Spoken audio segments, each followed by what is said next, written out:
Assalamualaikum warahmatullahi wabarakatuh. Perkenalkan, nama saya Repa Asyifa Yuda dengan NIM 211201010. Di sini saya akan mempresentasikan sedikit mengenai tentang interaksi antara mikrobiota usus dan sistem kekebalan tubuh manusia. Yang pertama adalah pendahuluan.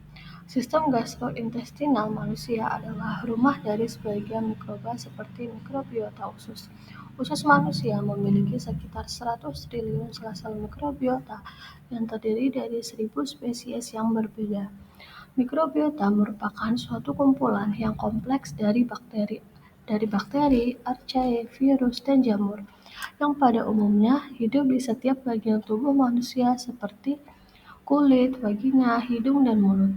Mikrobioma yang berasosiasi dengan manusia disebut dengan mikrobiota. Namun, penggunaan kata mikrobioma dan mikrobiota sering digunakan bersamaan. Jumlah mikrobioma pada manusia paling banyak terdapat di usus menurut Dietert 2015.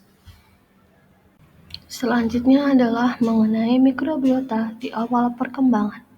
Sejumlah besar mikroorganisme yang menghuni permukaan tubuh mamalia memiliki hubungan yang sangat berkaitan dengan sistem kekebalan tubuh. Meskipun banyak dari mikroba ini yang melaksanakan fungsi yang sangat penting untuk fisiologi inang, mereka tetap menimbulkan ancaman sebagai patogen bagi tubuh. Sistem kekebalan tubuh manusia memainkan peran penting dalam mempertahankan homeostatis dengan mikrobiota, sehingga memastikan bahwa hubungan mutualisme dengan inang dapat dipertahankan. Pada waktu yang bersamaan juga, mikrobiota dapat membentuk suatu sistem kekebalan manusia. Oleh karena itu, paradigma baru mengemukakan bahwa sistem kekebalan tubuh telah berkembang untuk mengakomodasi kolonisasi dari mikrobiota simbiosis yang bertambah kompleks, namun tetap mempertahankan kapasitas untuk melawan patogen. Selanjutnya adalah bakteri mikrobia di plasenta dan usus. Pertama, pada plasenta terdapat berbagai mikrobiota seperti Virnisutes, Tenericiutes, Proteobacteria, Bacteroidetes, dan Fusobacteria pila. Mikrobiota tersebut sama dengan mikrobiota yang terdapat di mulut manusia. Yang kedua adalah mikrobiota yang terdapat di usus yang dipenuhi oleh Actinobacteria, Proteobacteria, Bacteroidetes, dan Firmicutes. Mikroba yang terdapat di mekonium sama dengan mikroba di cairan amnion. Karena ketika sistem saraf janin mulai berkembang, janin dapat menelan cairan amnion. Oleh karena itu, lingkungan usus janin dapat menjadi tempat kolonisasi mikroba sehingga tidak steril. Selanjutnya adalah peran mikrobiota. Bakteri yang hidup di dalam tubuh manusia merupakan koloni bakteri yang bermanfaat.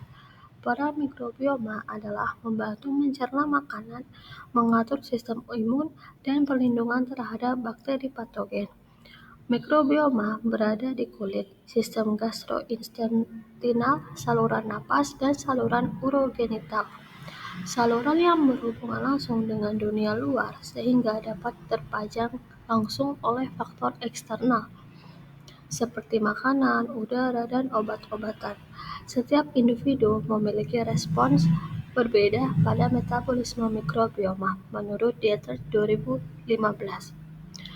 Tanpa mikrobiota usus, tubuh manusia tidak akan mampu memanfaatkan beberapa karbohidrat yang belum tercerna untuk mengkonsumsi karena beberapa jenis mikrobiota usus memiliki enzim di mana sel-sel manusia tidak mampu untuk memecahkannya, khususnya pada polisakarida, menurut Clarke et al. 2014. Selanjutnya adalah cara kerja mikrobiota pada usus. Yang pertama adalah bakteri mengubah karbohidrat dengan cara berfermentasi menjadi asam lemak rantai pendek, yang disebut juga dengan fermentasi sakarolitik. Produknya yang berupa meliputi asam asetat, asam propionat, dan asam butirat. Produk ini dapat digunakan oleh sel inang dan menyediakan sumber utama energi dan nutrisi bagi manusia, serta membantu tubuh menyerap mineral penting seperti kalsium, magnesium, dan zat besi. Gas dan asam organik seperti asam laktat juga diproduksi oleh fermentasi sakarolitik. Asam asetat itu digunakan oleh otot, asam propionat untuk membantu hati agar dapat menghasilkan ATP, dan asam butirat memberikan energi untuk sel usus dan dapat mencegah kanker, menurut Peugerie et al. 2004. Cara kerja mikrobiota pada usus yang kedua adalah mikrobiota juga mensintesis vitamin seperti biotin dan folat dan membantu penyerapan unsur makanan yang termasuk dalam magnesium, kalsium, dan zat besi. Menurut O'Hara 2006, archaea seperti Methanobrevibacter smithii terlibat dalam pemindahan produk akhir fermentasi bakteri seperti hidrogen, menurut Sherwood et al. 2013. Kesimpulannya adalah, pada dasarnya interaksi spesial antara mikrobiota dan sistem kekebalan usus dapat dibagi menjadi 3 lapisan. Lapisan pertama adalah menghadap ke lumen usus yang terdiri dari terutama oleh lendir dan dibagi menjadi 2 sublapisan, yaitu sublapisan luar yang kurang padat sangat dijajah oleh mikrobiota, dan sedangkan lapisan mukosa bagian dalam terdiri dari konsentrasi tinggi antimikroba bakterisida peptida dan sekteroti IgA khusus untuk mikroorganisme yang menguntungkan. Selanjutnya adalah pada lapisan kedua terdiri dari lapisan tunggal dari sel epitel usus yang berhubungan dengan lamina propria di permukaan basolateral dan dengan lapisan mukosa pada permukaan apikal.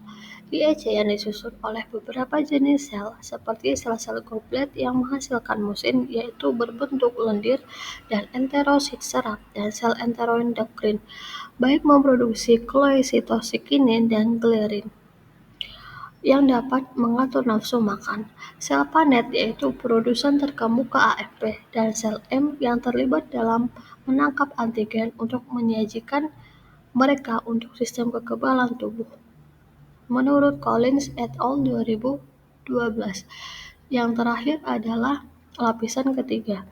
Lapisan ketiga ini berada di bawah IECS dan dibentuk oleh lamina propria dan mesenterium yang terdapat unsur-unsur sistem kekebalan tubuh Good Associated Lymphoid Tissue atau GALT yang berada dalam lapisan ini. Dan berikut adalah referensi yang digunakan dalam presentasi kali ini. Terima kasih. Mohon maaf apabila ada salah kata dalam presentasi ini. Lebih kurang saya undur diri. Wabillahi taufiq wal hidayah. Wassalamualaikum warahmatullahi wabarakatuh.